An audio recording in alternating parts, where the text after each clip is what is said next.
Oh my god. Why must it be so cold outside? I hate winter. Yo. Who the hell are you? Well, I'm you from the future. Ha! Even if that is me, I hope I don't end up with that hair. I never cut my hair.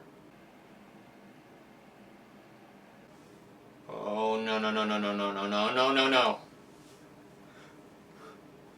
Ah! Why did I cut my hair? We decided to let it all go. It was for the best. I can't believe future me is a dumb... Is that a sword? Yeah. You, or we, became warriors in the future. Wow. I bet it's fun carrying that thing around. Wait a minute. Besides all that, why are you here? Oh yes.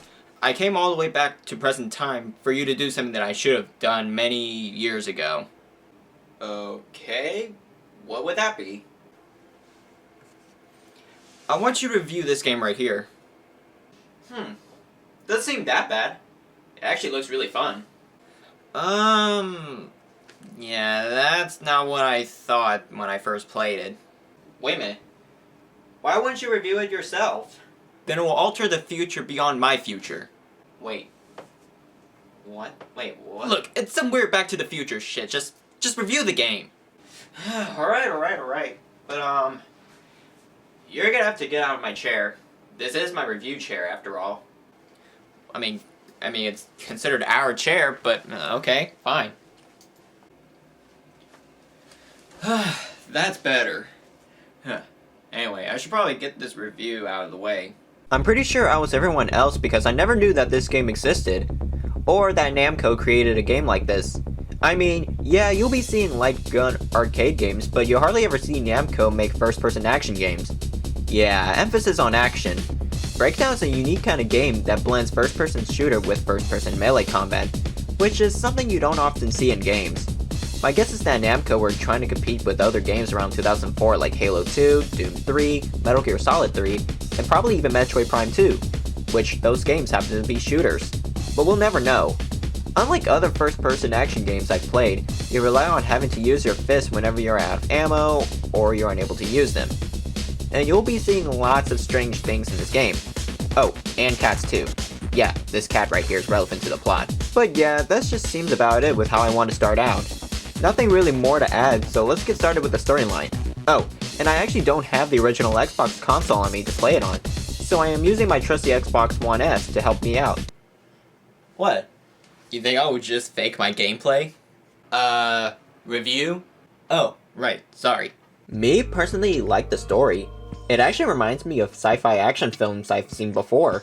Speaking of films, this game's story, and I guess the actual game itself actually acts as a movie from the opening credits to the ending credits.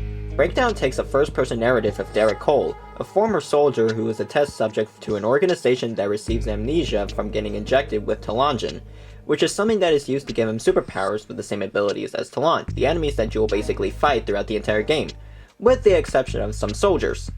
Derek meets up with a lady named Alex, who knows of Derek, and they both try to escape the facility they are in, while Derek's abilities take effect during their escape. Eventually they encounter a human with Talon features by the name of Solus, which I do have to say is an interesting antagonist. Solus fights our protagonist and wins the fight before running away when he goes off elsewhere to check something off on his bucket list. Both Derek and Alex escape the facility to another one to find other test subjects who were injected with the same fluids that Derek got injected with. Wait, those are kids that look so much like every other character. Honestly, I am very familiar with games and even movies that has kids be put up for experimentation or grow up to be super soldiers, but with this one, with those kids being injected with this kind of stuff, that seems pretty fucked up to me if you ask me. With that said, they meet up with a scientist by the name of Stefania Wojcinski, who has a cat for a pet. And trust me, you'll be seeing this cat a lot, even before you've seen that cat. But anyway, she discusses Derek's memory loss and how her project was no longer a thing. Okay, nothing else important here. Then our heroes meet up with a man named Glenn, who gives information about Nexus attacking humanity, while letting us take control of a random scientist. Yeah, I honestly didn't know what the hell I was doing going around in circles figuring out which direction is the right way. After all that, Glenn takes both Alex and Derek to a room showing a monitor that displays Site Zero, an underground complex, which is something I should have mentioned earlier, as Site Zero was shown to be the cause of earthquakes and where the Talon came from. And with a short moment of Derek acting like a hero. Please, help us.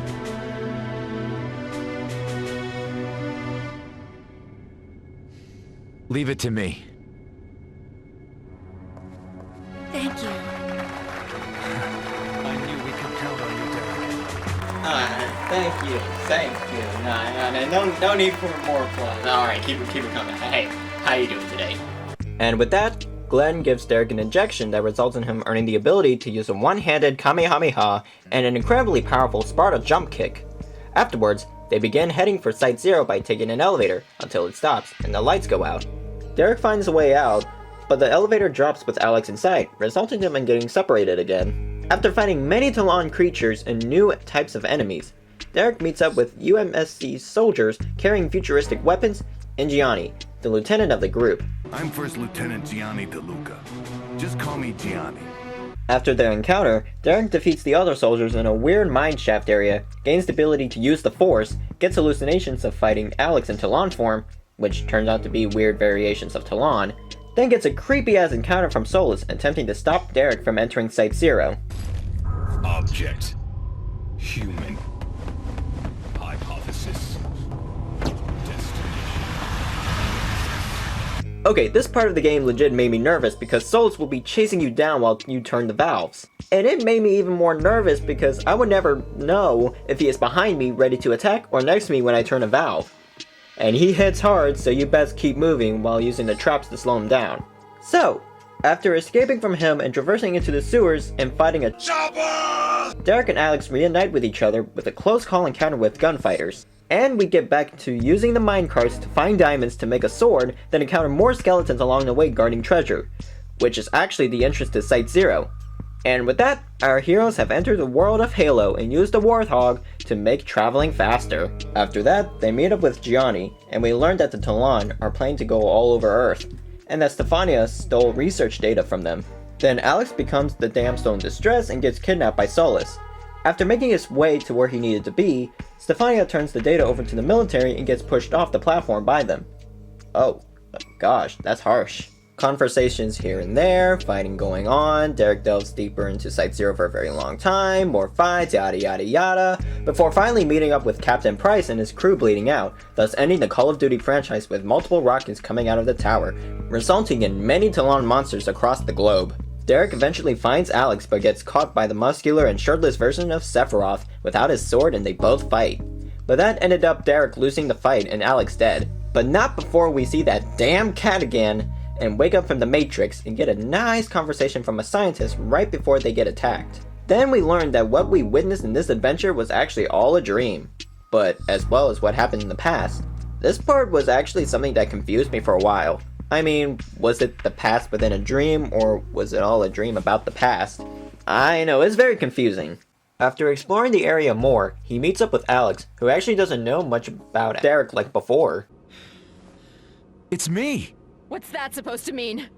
I don't know you! Wait. I know you.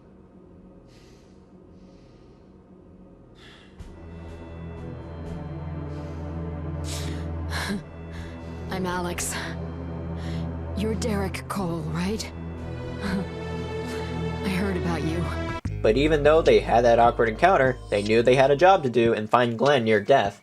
And he gives Derek another injection, which resulted in him slowing down time and becoming Superman. After fighting the Talon, Derek and Alex travel back in time, with them going into different time periods. He arrives at the time Alex was Princess Peach getting kidnapped by Bowser and started backtracking to where Stefania was to fall down, but Derek saves her from that happening. Derek then moves deeper within Site Zero, where he finds Gianni again, but in time to aid him and his squad in a fight that caused their deaths before. After that, Derek fights Solus once again when trying to save Alex and defeats him. Then it leads to a short romantic moment for our heroes. But not really. Then Derek went out to destroy Nexus, but for him to do that, he has to go through many trials. The trials involve him going through training again, jumping on platforms, and fighting a wave of enemies. So the platforming section I could get by as I didn't find any trouble, but the other trials had been such a pain in the ass to go through, especially when you have been limited with things to complete them.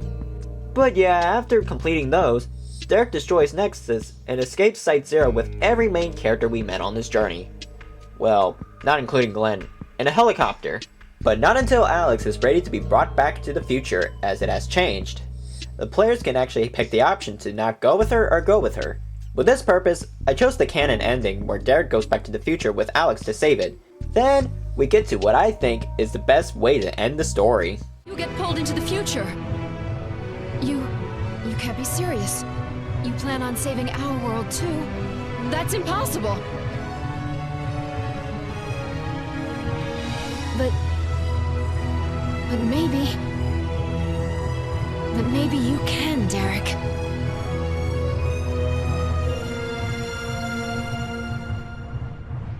Maybe we can. Together. Let's go then.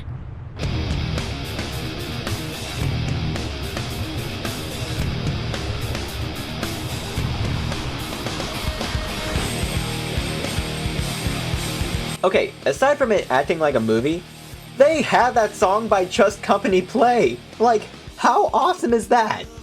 And it's kind of funny too, considering an underrated game has an underrated band song play for not just the ending credits, but also the teaser for the game. I guess you could say that the teaser for the game actually got me into buying this game. But other than that, it just made the ending cool. But with the other ending, it just stops from there. So with all of that aside, and I'm surprised you made it this far unless you skipped the spoilers, I actually like this story a lot. It reminds me of The Matrix mixed in with time traveling elements and superhero movie ideas. The whole idea with Derek dreaming or whatever it was got me confused. But with that aside, it's a great story and I would give it a 9 out of 10. Okay, so the gameplay is honestly not going to take too long to explain, or at least I hope it doesn't take long. To boil this down, it is a really difficult game to play. Before I get into that though, I have to go over what type of game you'd be playing. As mentioned in the beginning of this video, this is a first-person action game. Although the game has you shooting with firearms, you also have to rely on using melee combat to get through the game. The game even offers you a moveset, so you know that it's definitely not a shooter. And aside from those two, you have abilities that you earn later on in the game, from energy blasts to powerful uppercuts. I'll first go over the weapons you can pick up in the game. The game will let you pick up firearms from fallen soldiers, places where you can simply pick up weapons, and plot-wise. There are a total of 4 firearms and a grenade, which I do say is pretty small, but I don't mind it much, especially if this game is more about melee attacks than anything. And ammo is scarce in this game, so you need to save up your bullets, or you are forced to use your fists. The firearms also have an auto lock-on feature, as there is no crosshair, which is something that really bugs me because it doesn't look like I'm shooting at them, but what's around them. Although I would say the first half of the game and large portion of human enemies or strong Talon creatures are necessary for firearms, the rest of the game you really don't need them, because later on you'd have the ability to deflect attacks that you can use melee as an advantage while enemies are reloading, taking them down easily. And melee is much needed in the game because the majority of the time playing the game is just fighting Talon, who are resilient to bullets and rockets. With powers, you collect them from progressing the story, and it does help a lot. But you do need to keep mindful of the energy bar as it depletes from using it, and the only way to get them back is from absorbing energy from dead Talon enemies. Without the energy, you just hope that you take them down quickly enough to get them back. Speaking of which, the game's difficulty is much harder than Dark Souls. It sounds bad saying that because Dark Souls is indeed a tough game, but you can actually find ways to make the game easier. With Breakdown, it's just a tough game. I literally had to play this on easy so you can see the story. But even then, the enemy difficulty never changes no matter what mode you're playing it in.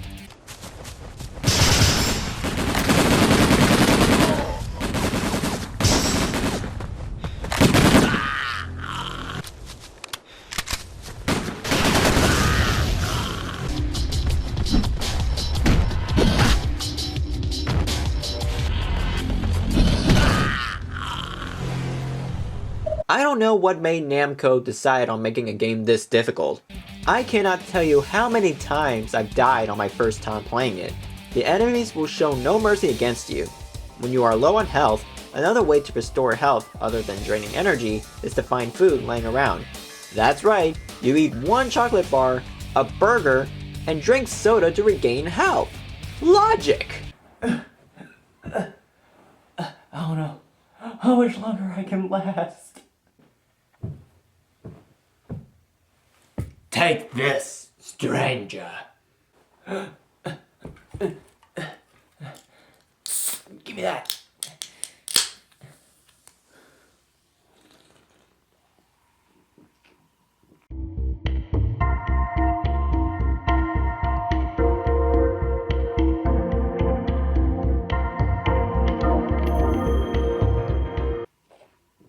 Oh my god. And another thing worth mentioning is that you have to manually pick up items. So weapons, ammo, and health items are meant to be picked up by a push of a button, which you need to push twice because the first time you may not want it. But items aren't the only things that need to be used manually. You have to open doors, climb ladders, and swipe in keycards manually as well. There are also choices you can make, but it literally does not change the story at all. So I don't know what the point of having it is other than to see what responses you'll get. And if you stuck around in the story segment, you would hear me talk about checkpoints. I don't really like the checkpoints in this game. You could probably imagine what would happen when you die. You start over at a certain part you worked so hard on passing, and you have to do it all over again. Or go through cutscenes which you can't skip. Yeah, unskippable cutscenes aren't such a good thing. To sum it all up, the game is really tough. But once you get around it, you'll actually make it easy and it'll be a fun experience. But with all that stuff mentioned, it's not gonna be easy. So I'll give the game play a 7 out of 10. Ha! Fun experience? That's not how I played it the first time. Excuse me, but who's reviewing this game? And do you mind? I'm recording right now. Right. Sorry, continue. Thank you. Anyway, let us go over the design. So, as you can tell with the presentation of the game, the graphics are actually impressive in my book. But unfortunately, this is the only praise I can give it. The AI in this game sucks. As mentioned, the enemies are merciless and will not give you time in between to attack them unless you back up. But even then, the enemies will still catch up to you to finish the job, so you better hope to plan your attacks accordingly. They often attack in groups, which makes things a lot difficult. There are different varieties of Talon. There are Talon warriors which only show up at the first half of the game and do the usual attacks but are really fast. The other variety of those things are the elites, which are basically the powerful versions of it. Assault Talon are the long-range attackers, stealth Talon that loves to be nearly invisible like the Predator and attack with their claws. Creepy looking as well. The Brutes are the larger forms of the Talon and are really slow but will do tons of damage.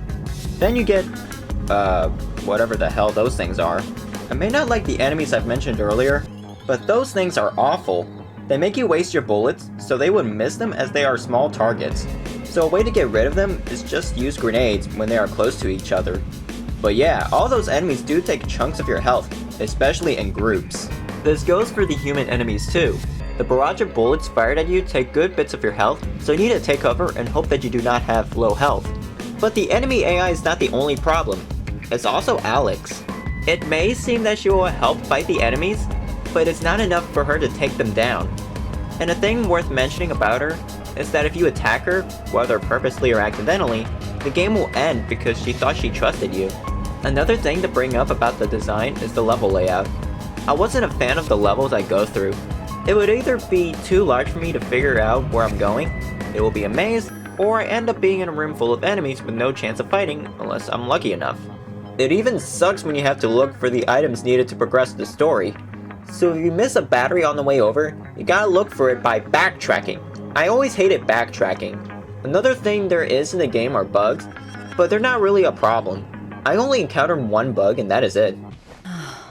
Hey, Derek.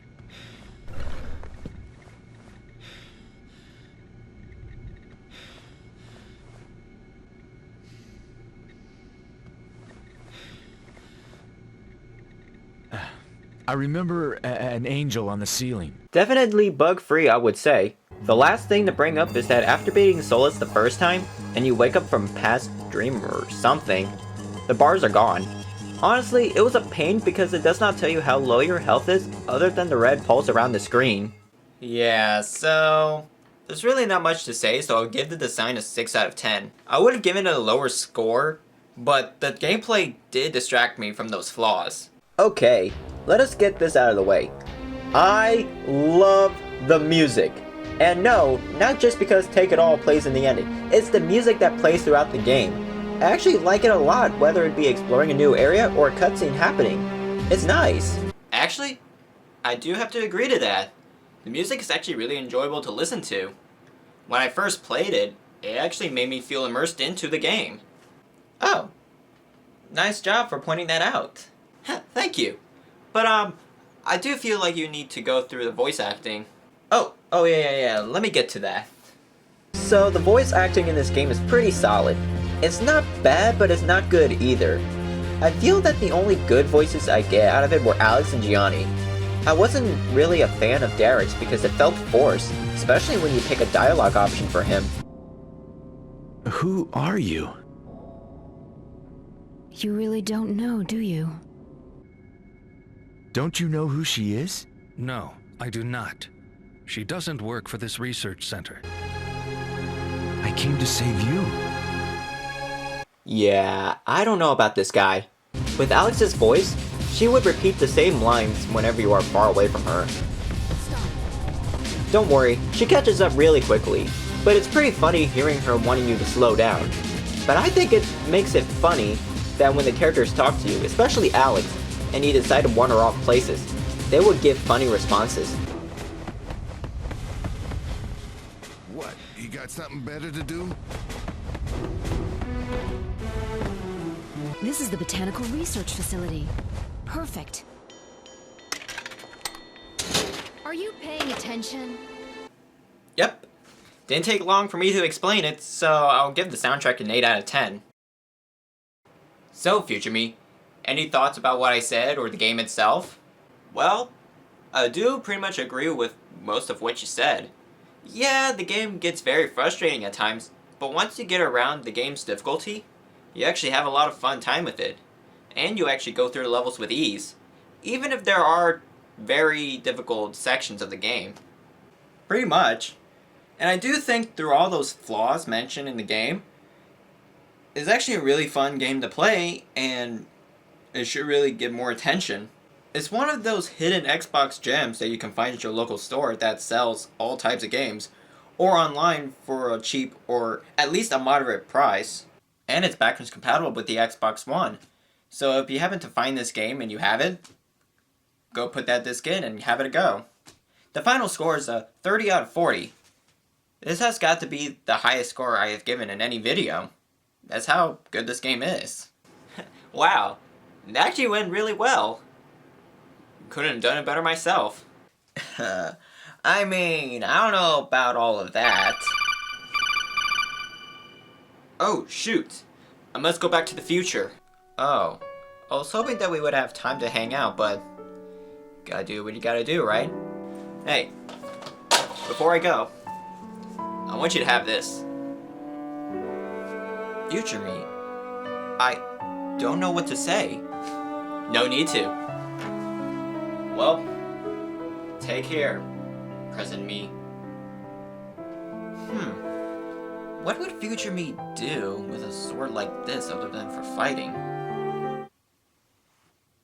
What is up, everybody? We're gonna be doing the 9,000 degree sword experiment with a brand new phone!